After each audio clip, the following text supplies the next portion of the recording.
Welcome to the Aerospace Advantage podcast, brought to you by PenFed. I'm your host, Heather Lucky Penney. Here on the Aerospace Advantage, we speak with leaders in the armed forces, industry, and other subject matter experts to explore the intersection of strategy, operational concepts, technology, and policy when it comes to air and space power.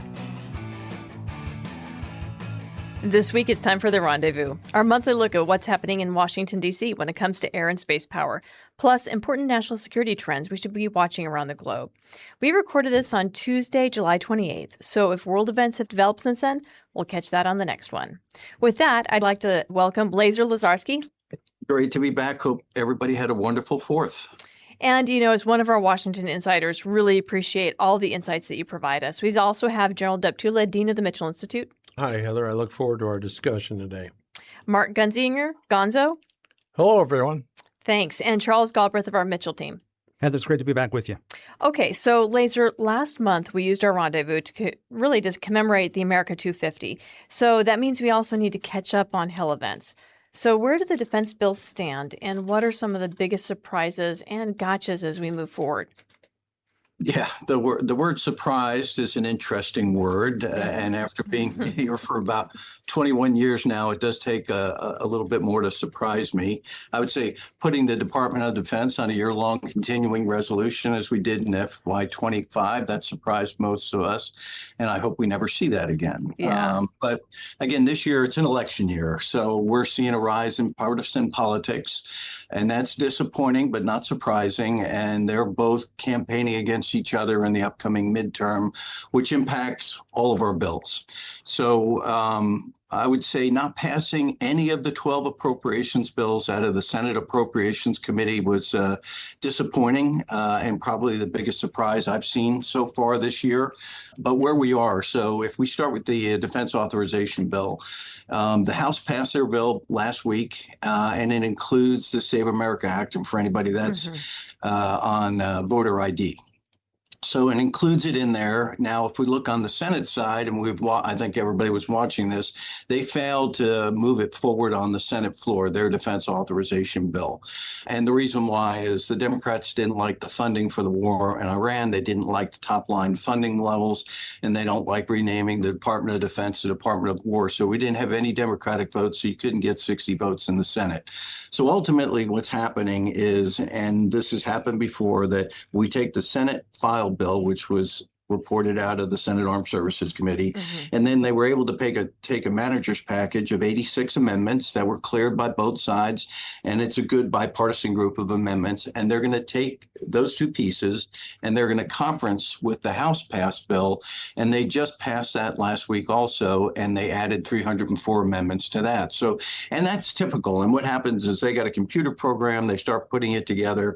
And the way ahead is they informally conference, because we have to have an appointed conferees, but the professional staff are going to be working low-hanging fruit, things that are similar or everybody agrees to, and they'll work that through the summer, even though a lot of them are traveling in through September. But the real work is going to come in after the election. So if you look at October, probably some staff director work, but really November, December is when they're going to get that bill done. I will stay optimistic that they will get it done. And then the typical Christmas tree where they'll add all the must-pass bills onto the defense authorization bill that needs to pass at the end of the year. So very positive. I think we're going in the right direction on NDAA for appropriations. The good thing is the House passed all their 12 bills out of committee, and they actually passed 3 bills on the floor. Unfortunately, one was not defense. On the Senate side, as I said, the most disappointing is that they couldn't come into an agreement on top line. And again, we're in a election year, so very partisan.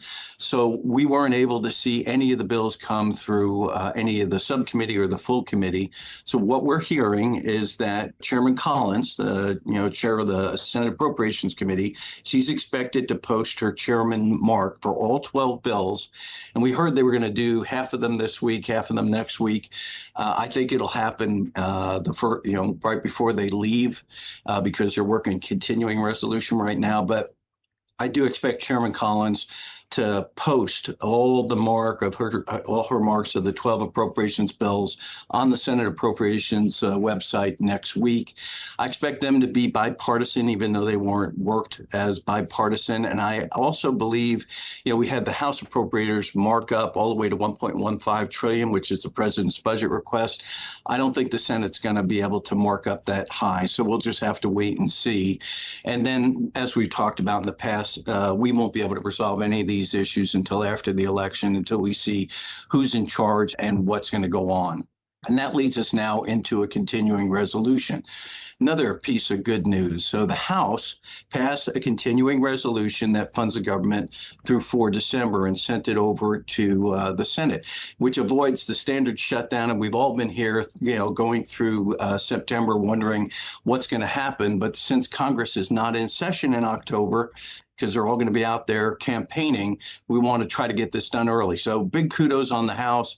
Now the Senate is working it, and they have to add anomalies, changes, because when it came over from the House, it was just sort of a bare bones, basic continuing resolution that funded some critical programs, such as agriculture and, food stuff. But it's really the bottom line. But as they sent it over to the Senate, OMB sends over their anomaly list of all the things that they need throughout the government for anomalies to include. So the Senate right now is working to include some or all of those, a lot of those. They're also including some Senate and Republican anomalies.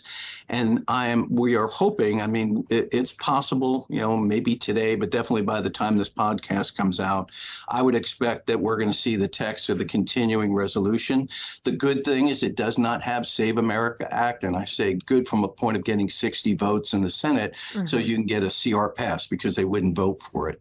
So no time's been released, timeline's been released, but everything I'm hearing is that they'll have a CR that's modified, modified House CR. They'll have it done in the Senate before they leave on the 7th of August is when they're scheduled. It'll come back to the House. The House comes back on the 31st of August, and I expect them to pass it before we run into a risk of a shutdown. So that's great. I think that we're in, knock on wood, but I think we're in we're in a good position. And the only thing I'll just add is, in a few hours, the Senate should be confirming Walter J. Clayton to be Director of National Intelligence. Why is that important? Because the Foreign Intelligence Surveillance Act, FISA reauthorization, has been held up because they didn't agree on who's going to be in charge of be the Director of National Intelligence. If he gets confirmed, everybody believes that it then will open up the ability for the Senate to go ahead and pass a 3-year FISA extension, and then send it to the House so that it can get done when they come back in August. And that's great, because we need that FISA extension done. I'll tell you, we are certainly living in an interesting times when we're excited that we've got a CR passed. Yes. Partially passed anyway. Yeah, yes. Partially passed, right? So it's sort of sad when that's our bar. Yeah, exactly. So talk to us about reconciliation for defense. How is that going? A little more difficult. And, you talk about surprises or disappointment, the old adage, don't count your chickens until they hatched, and everybody heard the $1.5 trillion defense bill. And was relying 100% on reconciliation, that $350 billion, which there was no guaranteed. And honestly, funding the Defense Department through reconciliation is not the way to go. We need to go through normal appropriations. So right now, reconciliation, we had reconciliation 1.0, which had $150 billion for the Department of Defense. That was a good thing. And then 2.0, that was just a bare bones, border security, ICE. And now we're into 3.0. All right. And that is not the $350 billion. That is a $95 billion reconciliation bill, which I will give a 50-50 chance of passing. It also includes portions of the SAVE Act, which is the voter ID.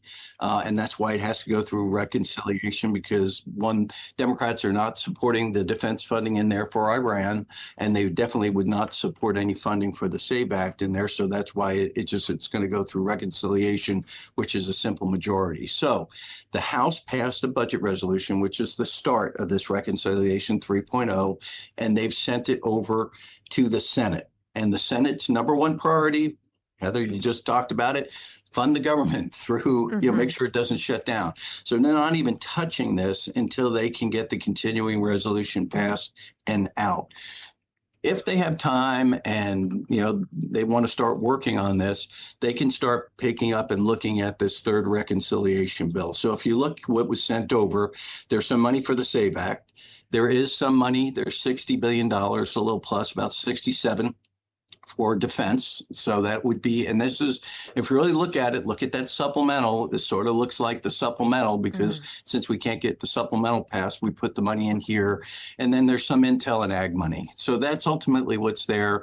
The problem is, okay, Democrats are opposed to it. And then there's a disagreement amongst the Republicans on should it be paid for? What other priorities should be in there? Should there be more money for defense?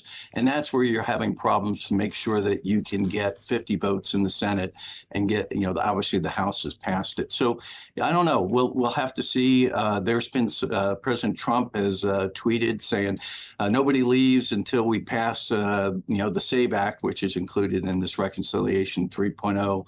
And Senator Lee and Senator Scott have said the same thing. So they're scheduled to leave on the 7th of August, and we'll just have to see if they actually get to leave or not, and if they get this reconciliation. If they don't get it before they leave in August, then hopefully they'll try to pick it up in September. Well, and I'll throw your other thing is your 350, nowhere in sight right now. Nowhere in sight. And if there's anything, this unique moment in time, especially for the Air Force, because the Air Force needs to have an injection of funds.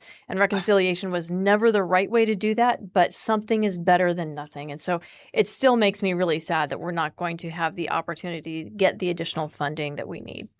I agree. And it's going to impact so many programs. I mean, you're going to talk about our space assets. I mean, look how much space priorities were in that reconciliation bill. Well, and we couldn't allow this rendezvous to pass without acknowledging and honoring the legacy of Senator Graham. I mean, Lindsey Graham's life, what he's done in service, and especially with respect to our national security, has been so important.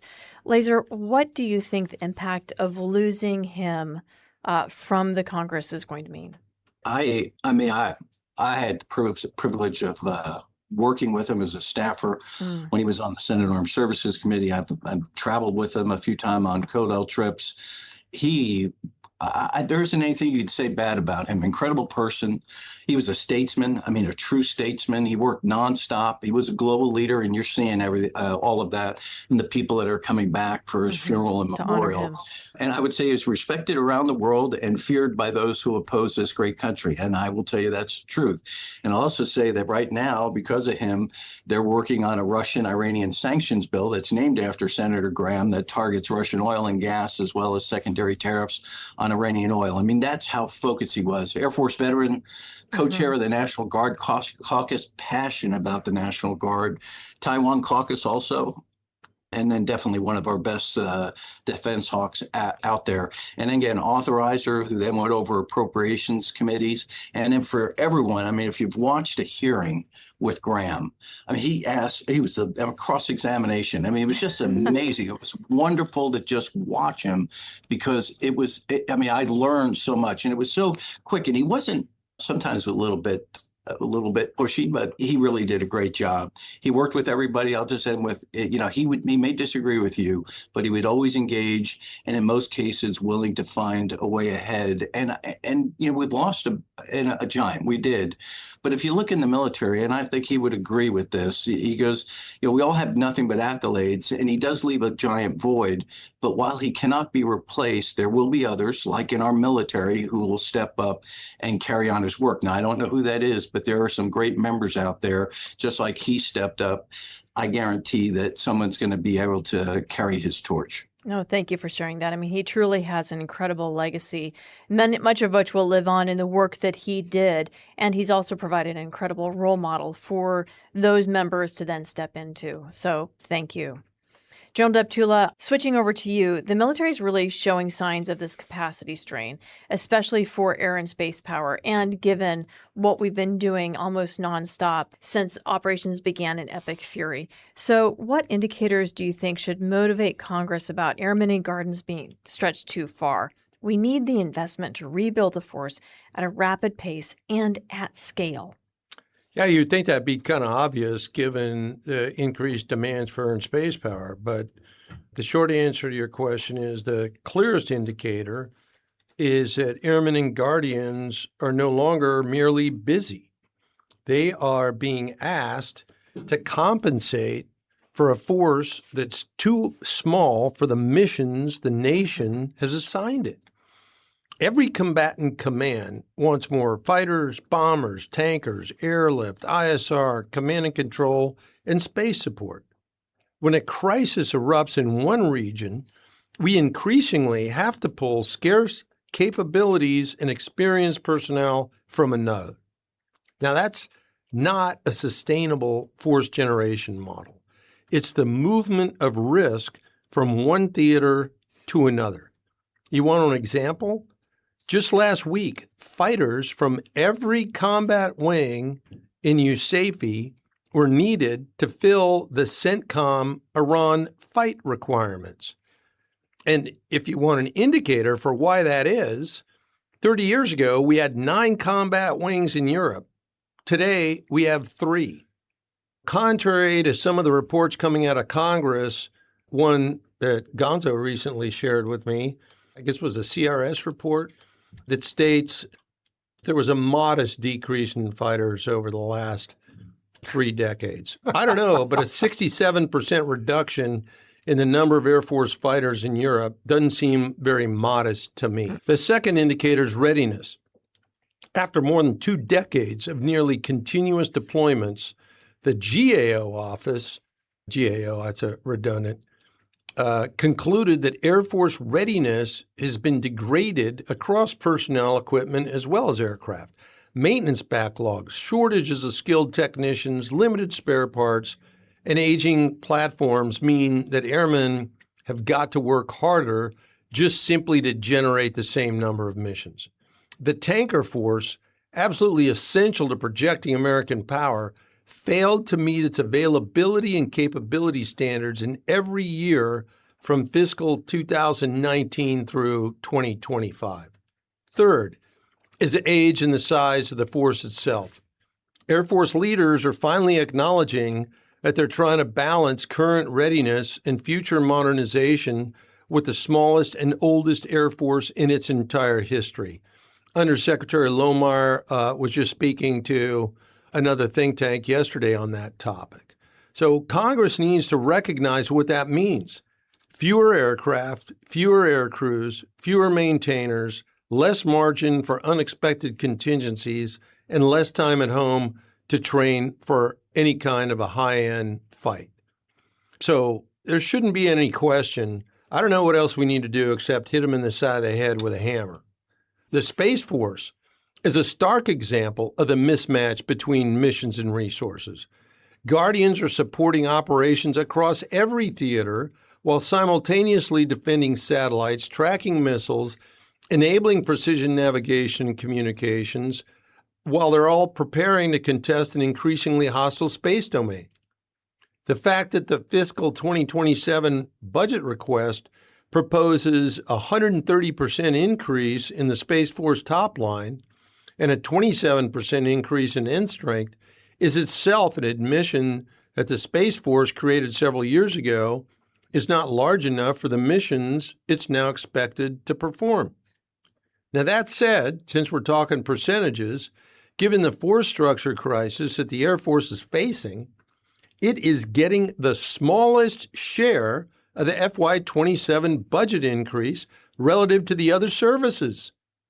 While the overall DOD FY27 budget top-line increase is about 50% over last year, the Air Force is getting less than half of that, or about 22%. That's simply incomprehensible given that the Air Force is consistently funded less than the Army and the Navy for the past 3 decades. That's an unconscionable budget allocation given that the Air Force is in the worst shape today in its entire history. So the fundamental point for Congress is this. Patriotism and professionalism have allowed airmen and guardians to mask the consequences of underinvestment, but they cannot do so indefinitely. We cannot continue using people as a shock absorber for inadequate force structure. Congress must provide sustained, predictable investment to rebuild capacity, restore readiness, increase personnel, expand production, replenish munitions, and modernize at speed and scale. Otherwise, we risk arriving at the next major crisis with extraordinary people, but simply too few of them operating too little equipment across too many mission areas. What is service? It's defending what's right. It's protecting people you will never meet. It's something that lasts a lifetime. PenFed has served the military and their families for over 90 years. We look forward to 90 more. Well, sir, that's pretty much a mic drop moment. But Gonzo, Charles, I got to ask y'all, what would you add to what General Deptula just shared? Yeah, I'd like to add 2 quotes that came out of the war game we led last month with 80 Airpower experts across the Air Force's major commands and 7 allied air forces. Now, the first quote is, "A U.S. Air Force that is optimized for one theater conflict fails a concurrency test." Now, what that means is sizing our Air Force for a single war, which is now the case, invites opportunistic aggression in a second theater. That risk exists today, and it's growing as current operations continue to deplete the Air Force's munitions, its aircraft spares, and other capabilities, as General Deptula mentioned. The second quote, "The Air Force's fighter force is hollow." Now, during the war game, Air Force fighter pilots, bomber crew, air mobility crew, special operators, battle managers all agreed that the Air Force now lacks a fighter force the size to fight China or even Russia for that matter, while simultaneously deterring in another theater and defending the United States from air and cruise missile attacks. Our fighter force is now less than half the size it should be to meet the Air Force's real-world operational requirements. And frankly, that's the result of those 3 decades of force cuts and failure to recapitalize our fighters due to lack of funding for the Air Force. And the same is true for the Air Force's bomber force, which is diminished to the point where it really is a raid force. It's better suited for a one-off operation like the Midnight Hammer strike against Iran a year ago, not an extended air campaign against China or Russia. No, absolutely. I'm so glad you mentioned that, especially the hollow fighter force. I think people don't really realize how precarious that is because we've got F-35s coming on board, but we're not buying them at the rate that's sufficient to be able to replace the aging fighter force structure that is being divested. And so there's this tension right now within the service because the weapon system sustainment, what it costs just to maintain these geriatric aircraft is so enormous. And so we're not able to fund that at 100%. And I'll be honest, even if we could fund it at 100%, we wouldn't get the availability and readiness rates out of those aircraft because you just can't make a fighter that is 30 years old fly at an 80%, a 90%, or 100% availability rate. You just can't make it happen. The only way to be able to get those kinds of mission-capable rates is to buy new stuff. And our age might be going down right now, but it's simply because we're divesting aircraft faster than we're buying them. Yeah, and that's the wrong way to address the extremely high, record high average age of our CAF, our combat air forces. We'll just get rid of the old and the average age will come down. That's insane. You get smaller and you don't have the capacity to do anything, which leads me to my other point, because this is something else that the Air Force is really struggling to be able to balance is how do we invest to make the research and development, do that for the future for the China fight. And we're so focused on the China fight that we're not appropriately hedging for the wars that could come in between. I mean, who would have predicted Venezuela? Who would have predicted Midnight Hammer? Who would have predicted Epic Fury? There's stuff that goes on around the globe that you must be ready to respond to and be prepared and capable of winning. And if you don't have the force, if you take too much risk for the hopes that something's going to come down in the future, then you're going to lose out and you're going to lose the status as a superpower. Exactly. And that's why our Air Force must be sized to fight two wars simultaneously and defend the homeland and turn nuclear attacks. And part of how we get to that sizing is buying what's in production today and accelerating that production. So, Charles, we got it. Yeah. We got to make sure that space is involved in this conversation because everything we do relies on space. Yeah, everything you do relies on space. And if the Space Force were only asked to continue to do what it was doing before, which was support you, okay to do that. But that's not why we stood up a separate service. Because you can provide independent effects. That's right. There's two aspects. One, independent effects, and I'll get to that in a little bit, but also to achieve space superiority so that they can continue to deliver those effects, PNT, SATCOM, missile warning, ISR, all from space. If you don't have space superiority, all of those become at risk, which means all other operations in every other domain become at risk. Yes. Let's just pull this thread a little bit. If we don't get the funding to buy the capability that we need, and we don't increase the number of Guardians that we have performing the mission, what happens? You stress the Guardians that you do have too thin. You burn them out. You have a retention problem. You risk inadvertent mishaps, which can undermine your space security and your superiority, which then undermines everything else that we just talked about. And so there are second and third order effects that we need to be examining here when we talk about the budget. Absolutely, we need kit to be able to fight tonight, whether that's one war or two wars or three. But we don't have what we need today, and we're going to lose what we need for tomorrow if we're not careful. Yeah, no, I think this is sounding very similar. I mean, we're experiencing the same dynamics, not just with the capabilities and the equipment that we have, but with the personnel. Yeah, absolutely.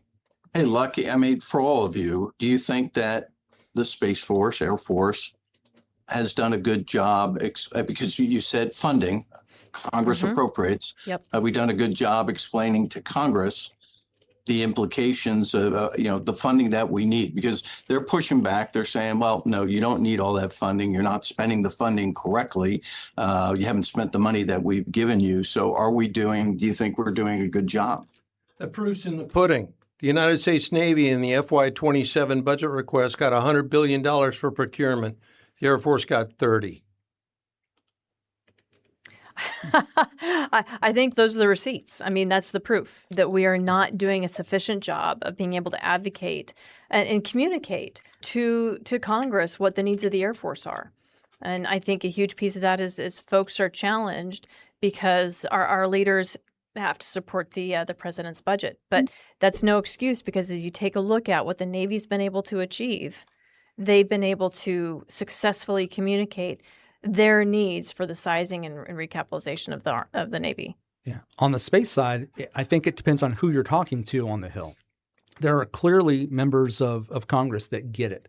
Watching General Schiess's confirmation hearing last week, it was pretty obvious that there were members in the Senate that understood the threat and were actually relaying that back to General Schiess and talking about how much they have either changed their mind about the Space Force and recognize why it's so important, or continuing to advocate for it to continue to grow. It just depends, I think, on who you're asking in Congress. And that's unfortunate because it should be everybody in Congress should understand that fundamentally. I agree, and I have to say, I think General Schiess did an outstanding job. It was one of the best hearings I've seen in a long time. Well, so playing off of that, General Schiess was recently in the Senate for his confirmation hearing to serve as CISO number 3. So, Charles, I'd like to know, what were your main takeaways? Because he did a fantastic job. I think you judge how well he did based off of the number of words he has to speak in an hour, and that was pretty low. Honestly, because a lot of the senators were talking about the threats and relaying that back to them and advocating for the use of the Space Force and the need for the Space Force. But absolutely, General Schiess's responses were concise, they were clear, and they were in a language that I think everybody could understand. So I think I agree. He did a phenomenal job, and I think he's going to be an outstanding chief of space operations if confirmed. And at the time of recording, we're still waiting for that confirmation. But all signs paint the all signs point to yes. All signs point to yes. And in fact, Magic 8 Ball. one of the senators commented on the fact that not every member of the committee was there because there were other things going on, and that was just an indication of how much they trusted and their confidence in him. And one of them said, "Boring is good," and I think that's a great indicator of the fact that there is confidence in the need for the Space Force to have continued leadership and the confidence in General Schiess to provide that leadership. So, and it sounds like he probably had communicated with those offices prior to, so they were already comfortable with him stepping into that position, most likely. You know, he had been confirmed for a third star earlier, you know, and he had served as a Space Force's space commander, and of course he's been serving on the Space Force staff. So they know him well. They know him well. Yeah. So Charles, you and the team recently hosted Lieutenant General Gagnon, the commander for the Space Force's Combat Forces Command, and General Gagnon did a really wonderful job discussing the growing contributions that Guardians are making on the front lines. What are your main takeaways? Yeah. So one, anytime you can listen to General Chilton and General Gagnon talk with one another, you should take that opportunity. Yes. They are wonderful. General Gagnon pulled on the fact that he is a realist in terms of his intelligence background. He sees the world as it is. He sees the threats. And so that was a key takeaway. But when it comes to talking about how the Space Force is involved in current operations, we alluded to a little bit of this earlier, but the missile warning that's required for missile defense to protect all of the troops, all of the forces in the AOR, positioning, navigation, and timing that enable long-range precision weapons to engage accurately, satellite communications that are needed to not just communicate from one unit to another, but also to enable the remotely piloted aircraft that we've become, so ingrained in our operations. Well, MQ-9 has been the MVP of Epic Fury, right? Absolutely. I mean, for good reason, too. But it's beyond line of sight, and so you're using satellite communications for that connectivity. Those were all kind of what we've been doing in the past. But what I think really stood out to me was his emphasis on spectrum dominance and the fact that many years ago, the United States had the ability to monitor the electromagnetic spectrum and deny it to our adversaries and assure it for us. We've seemed to have lost that over many decades of fighting terrorists and complacency, to be honest. Right. But the level of support that the Space Force was and the effects that the Space Force was able to provide and others to ensure our spectrum dominance is absolutely critical. It came to the forefront during Epic Fury. And that, I think, was the main takeaway for me when General Gagnon was talking about recent operations. Yeah, and anytime we're going to be talking about a peer-type conflict or a high-intensity conflict, especially as we look at China, how the PLA's theory of victory is all about really cutting our communications, cutting our data links, because they're going to attack our systems of systems, information dominance. That spectrum control will be essential to long-range kill chains, long-range effects. We've got to be able to ensure that beyond line of sight. Absolutely. You need to assure it, and you need to assure that it is accurate, that it's not being interfered with, not just from a denied, but are they spoofing, right? Yeah. And so all of that spoofing, is hacking, going to be all of those things. Critical. Absolutely. Yeah. Okay, so the Space Development Agency, they issued a new slate of contracts. What's important there? Well, so this is contracts for Tranche 3's satellite systems that are going to be launched as early as 2028. So this is excellent news that the Space Development Agency's activities are continuing. And I know a lot of our listeners are aware that there's congressional language that says the Space Development Agency is going to be integrated into the existing Space Force structure and not exist as an independent entity. And that caused a lot of people some concerns. So this is an indication that what the Space Development Agency was doing is going to continue. And it's a great indication that the new capabilities are now on contract. This is for different satellites for Tranche 3, which will bring the total number of satellites for Tranche 3 on contract up to 104. This is for the tracking layer, so that's really good news. And it came about the same time that they launched satellites for Tranche 1 recently. So there was a launch out of Vandenberg that delivered 21 satellites for the Tranche 1 transport layer. So we talked about the tracking layer in Transport 3, but this is for the transport layer for Tranche 1, now on orbit. And General Gagnon highlighted this in his comments as well. But checked out within 5 hours. 21 satellites checked out and operational within 5 hours. It used to take months to check out a satellite. So that is just an incredible pace, and it's absolutely critical to delivering reconstitution and delivering the capabilities we need in a high-end fight. Speaking of high-end fights, I'm going to just take this launch theme a little bit further. Okay. Because China recently demonstrated the ability to recover a reusable first-stage booster for the first time. Yeah. So for those playing at home, SpaceX demonstrated this in 2015, and within 3 years, they began an exponential growth in the number of launches that they executed. So we should expect the same thing from China in the near future. So this means that their launch cadence is going to increase. They have plans for mega constellations in low Earth orbit as well. They want to be able to deny our satellites in low Earth orbit via a variety of means, and they want to compete. So staying on launch, it was also announced that the National Security Space Launch contract is going to triple in size, from 60 launches to about 170. Do we even have the capacity for that? So that's going to be a huge question. Additional launch sites, additional launch vehicles, et cetera. But this is just indication that the game is really ramping up in terms of being able to place all of these satellites in orbit. So that's going to be, again, something to watch, but a sign that the Space Force, and these are not just commercial launches. These are national security space launches in order to put the Tranche 3s and beyond up on orbit. Okay, so one last space question. The Space Force also announced a new set of portfolio acquisition executives. What are they like? What is a PAE, and what's the significance of this move? Yeah, so it's part of Secretary Hegseth's larger initiatives for acquisition transformation, where you bin similar activities within one portfolio and allow that portfolio acquisition executive to make trades among those different programs. Typically because of the interdependencies and interactions between those capabilities. That's part of it, but it's also maybe one is underperforming in its development and one is performing well, and therefore I want to take some resources and reallocate them over here. That level of flexibility and budget, fungibility. That's a good word. Yeah, we'll see how much Congress is willing to tolerate with that. But that is exactly what Secretary Hegseth and the acquisition leaders are trying to do with this new tranche and tranche seems to be the Space Force word of the year. Everything's a tranche. But this new tranche of PAE. So they had previously identified space access, space-based sensing and targeting, missile warning and tracking, infrastructure, BMC 3I, SATCOM and PNT. And then in this latest group, it was advanced capabilities, electromagnetic warfare and cyber, and space combat power. So these PAEs are all focused on the delivery of effects from That sounds space. like Title X kind of stuff to me. Well, it sounds like it is purely military. Yeah, this is all Title X stuff, but absolutely we're talking about effects. You would say warheads on foreheads. We're going to say, I don't know. You're going to come up with something, We're going to come up Kathy. with We'll something. deliver that to you next month. Yeah.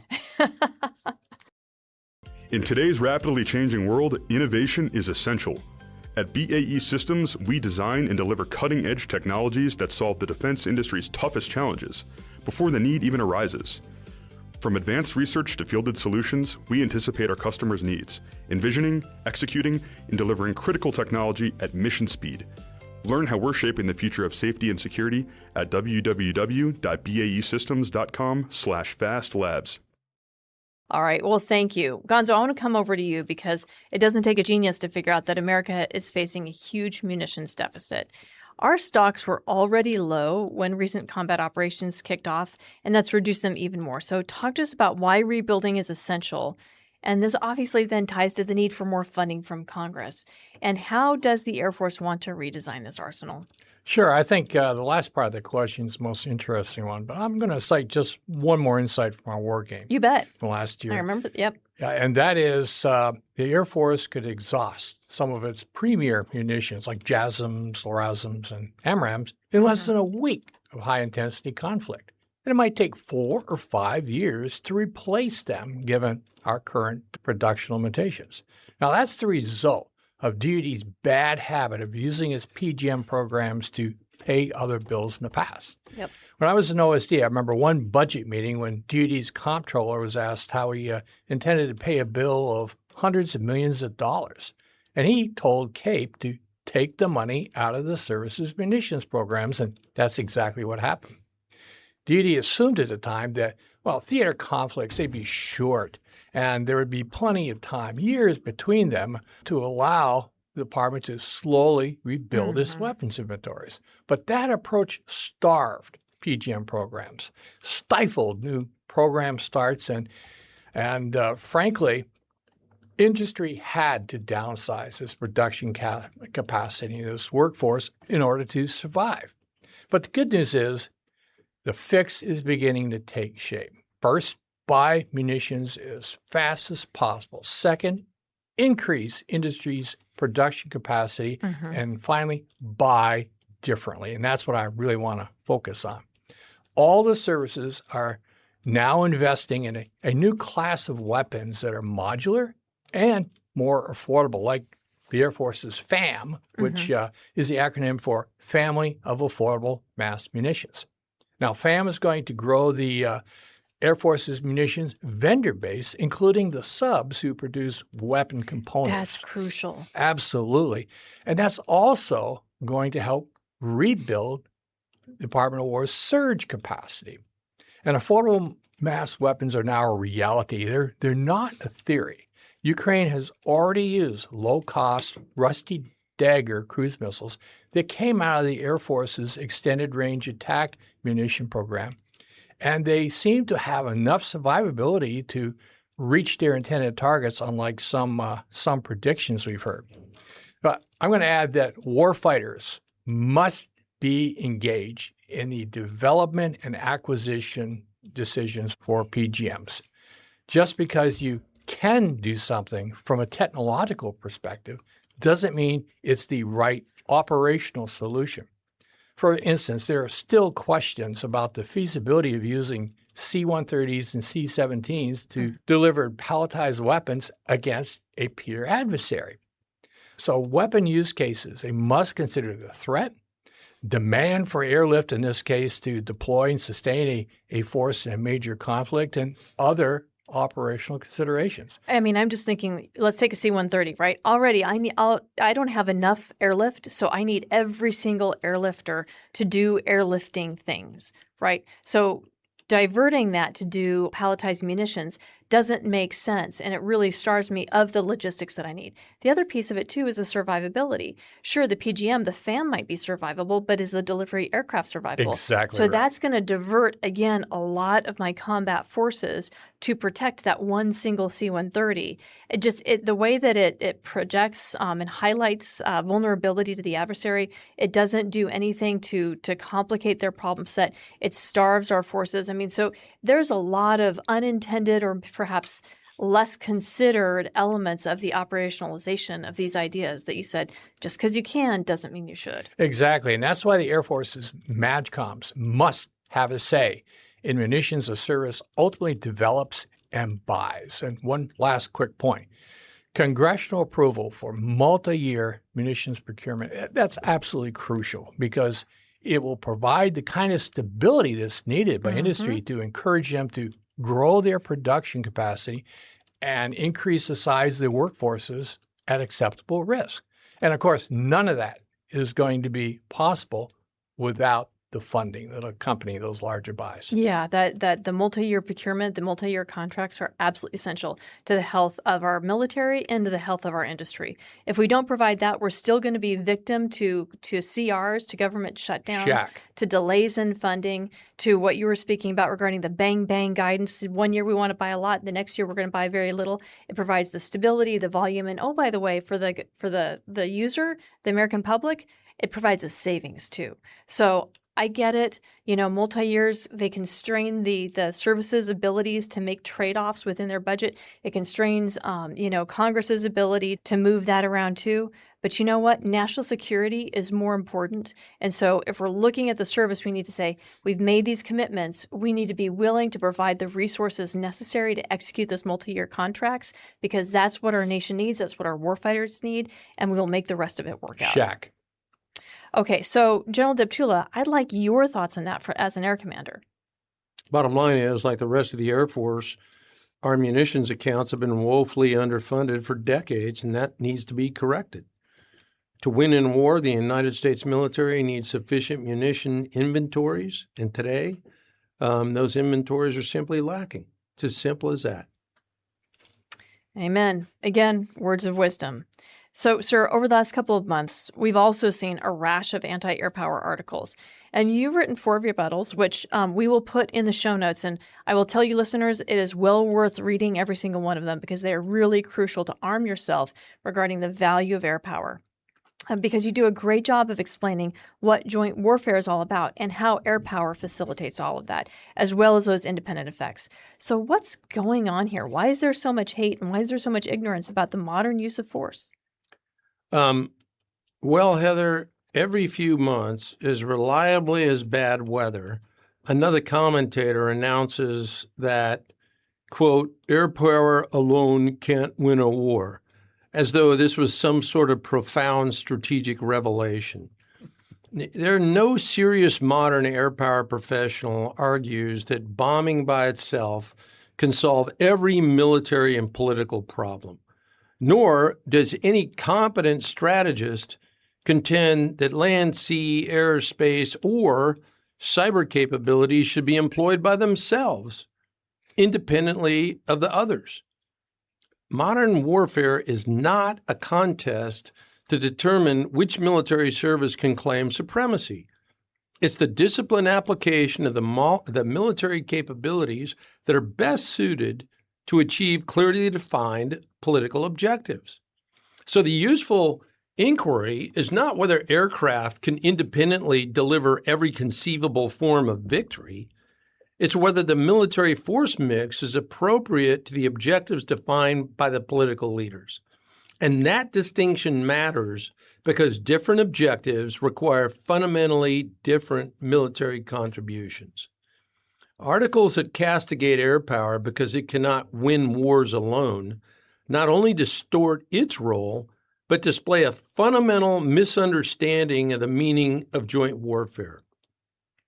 Joint operations don't require artificial symmetry amongst the services or a predetermined share of responsibility for each component, nor, as land force advocates always promote, must a land force provide the final act in every campaign simply to validate the effort as joint. Jointness means employing the capabilities most appropriate to the mission in the right quantities at the right places and in the correct sequence. And look, sometimes land forces may dominate, sometimes naval forces will. In other circumstances, air power will carry the principal load. Cyber and space capabilities may be central to all of them. And the optimal combination is going to vary according to the adversary, geography, political objectives, available forces, acceptable risk, and the desired end state. So the purpose of joint operations is not to protect service equities, it's to maximize strategic effectiveness.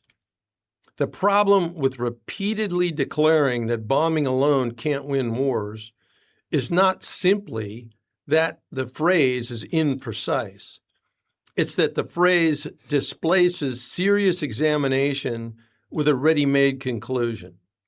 And it also encourages a competing myth, that being that threatening or committing ground forces necessarily produces strategic success. It doesn't. Just look at the recent American experience in Iraq and Afghanistan. That should have dispelled that belief. And if you want more proof, go back to Vietnam and go back to Korea, which, by the way, has still never resolved itself in the context of a peace treaty. No military domain possesses an inherent ability to turn tactical accomplishment into political success. Air power can't govern a hostile population. Naval power can't occupy capital, and land power cannot guarantee political legitimacy. Space and or cyber operations cannot by themselves compel every adversary. Even a fully optimized and integrated joint military force cannot rescue an incoherent strategy. The more productive debate is over the political result being sought, the feasibility of that result, and the combination of diplomatic, economic, information, and military tools most likely to secure it without disproportionate cost. So political purpose, not service preference, must govern a military campaign design. Gonzo, you guys How do you follow that? You don't. Yeah, that's it. Okay, end of discussion. You nailed it. like, okay, so that's a PME for the quarter, right? Right.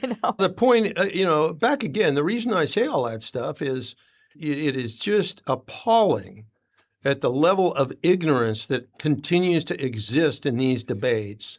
And, if there's any group of folks who are insistent on declaring that there's only one way to win a war, and that's through standing on your adversary with a bayonet at their neck, it is the ground force advocates. And they set up this straw man, then they try to tear it down and claim that the only way you can win is with boots on the ground, which is absolute nonsense.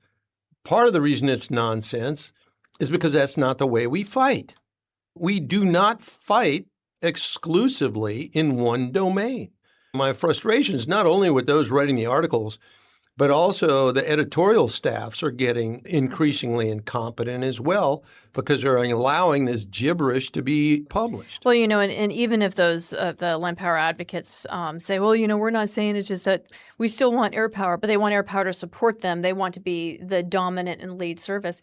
And that's not always appropriate. Take a look at how things ended in Afghanistan. Take a look at how things ended in Iraq. Those were dominantly land power operations because they were the lead service and because they were the force commanders, the joint force commanders. Yeah, and they failed at the strategic level. Yeah. So we really need to look at, as you said, what is the objective and what's the right way to achieve that objective. And I say, right now where we probably don't want to get enmeshed in another tar baby like the Middle East, probably limited operations like Midnight Hammer is the right way to go. And the Air Force does air power, space power, combination of cyber effects, et cetera, will allow you to be able to do that kind of operation. Yeah, I just want to circle back on one of the points that General Deptula made. Yeah, absolutely. And that is, no matter how expertly crafted and executed our joint operations are, they can't rescue a failed strategy. Yes. Right. And so all of this talking about, it needs to be air, it needs to be land, it needs to be maritime. That's like rearranging the deck chairs on the Titanic, right? That's not going to save the ship. You need a sound strategy, and all of those diplomatic, informational, military, economic tools have all got to be brought to bear to achieve that objective. And it has to be achievable, I'll add one thing. Yeah, great strategy, the right tools to create the correct effects in the battle space. But I'll tell you, if you lack will to finish the job, the best strategy in the world, the best force in the world will not win. And will doesn't matter if you don't have the equipment and the munition stockpiles. I'm just going to say that You need all too. three. Yeah. All right. So Gonzo, we got to close this out. The Air Force recently issued a new tranche of tranche again. Word of the year. Yeah. of CCA contracts, collaborative combat aircraft, both for the airframes and separately for the software vendors, right? So the aircraft is going to be different from the mission autonomy. Decoupling these elements into two separate buys independent of one another is unusual. And kind of the thought process is that any aircraft, and it's a flight autonomy, think of it as the autopilot, can take any kind of mission autonomy. So you can mix and match as desired. What are your thoughts on that approach? Yeah, I'm not even going to use the word tranche. Oops. So basically, the Air Force has decoupled the development and acquisition of CCA mission autonomy software from the aircrafts themselves. And the intent is to speed CCA development, encourage competition, and to avoid vendor lock problems like we've seen in some other programs. So each CCA, they're going to have their own software set to perform automated functions for flight control systems, engines, and other systems they need to fly. But mission autonomy software will control CCA behaviors, including how they interact with humans and follow mission intent. And the Air Force selected Anduril Shield AI and Collins Aerospace to develop this firstware for its first CCA. See, I didn't say tranche. But I expected there'll be more selections as the CCA force matures and develops over time and expands the missions it can perform. So the Air Force has kind of used iPhones as an example, where every phone has a baseline software package that makes it a communications device. But you can add apps or update the apps to meet your changing requirements. So this novel approach is going to allow the Air Force to really choose the best of breed mission autonomy software. And as former Secretary of the Air Force Frank Kendall recently said, using multiple providers to develop that software is going to help reduce program risk and maybe even program costs. More broadly, I think it's a pathfinder approach that could help reduce the time and costs of developing other new software-intense combat aircraft and combat systems. I think also what's interesting about that is that it reduces vulnerability because you've got more resilience with different autonomy models. You could take an autonomy model that's focused on air-to-air and then swap that same aircraft, now provide it a different autonomy model that's focused on air-to-ground, so strike capability or electronic warfare. So it does, I think, provide you a lot more modularity that's mission-specific, depending on how you want to be able to use that. But I think the challenge there is going to be to ensure that you've got the right standardized interfaces and you've got the right models for the autonomy vendors so they can really optimize and understand what they will be integrated onto. And that's why the Air Force has developed a standard. Yeah, the GRA, the Government Exactly Reference right. Architecture. It's also fielding on a timely manner. How many more years you want me to wait to field CCAs? When's the threat? Is it now? Is it later? So again, I'm fully supportive, as well as, okay, cuts costs, makes more interact, but how does this accelerate the fielding? Well, and I Right? think we don't fully yet understand what the life cycle cost of autonomy is going to be. Oh, absolutely. What's the business model to ensure that these companies are able to remain profitable, that they meet the margins that they need? And then how do we continue to upgrade them? Is it a licensing model? Is it a user fee model? And then what are those life cycle costs? And I think that's something that we don't yet fully understand. Absolutely right. Although I would just like the 80% solution in the field in the hands of the warfighter. How's that? Get it out I'm into with the, you, Laser. out into the field, into the hands of warfighters so they can experiment with it, train with it, and figure out new use Absolutely. cases that we haven't even thought of yet. Yeah. Yes. But I like the 80% solution, Laser. Yeah. I mean, like really the main reason why we're looking at increment 1 is because we need to have more hooks to create weapons density, which we need more munitions to be able to do that. So we need the basic behaviors for the CCA to be able to follow directions, to be able to get into a weapons launch envelope and be able to successfully deliver those weapons. That's the basic start. Absolutely. All right, gentlemen, thank you so much. It's been a great conversation, and we will see you next month on the Rendezvous. Have a great Air and Space Power kind of day. Thanks, Have Heather. a great August. Cheers all. Thanks for listening. And with that, I'd like to extend a big thank you to our guests for joining in today's conversation. I'd also like to extend a big thank you to you, our listeners, for your continued support and for tuning into today's show. If you like what you heard today, don't forget to hit that like button or follow or subscribe to the Aerospace Advantage. You can also leave a comment to let us know what you think about our show or areas that you would like us to explore further. As always, you can join in on the conversation by following the Mitchell Institute on X, Instagram, Facebook, or LinkedIn, and you can always find us at mitchellaerospacepower.org. Thanks again for joining us, and have a great Aerospace Power kind of day. See you next time.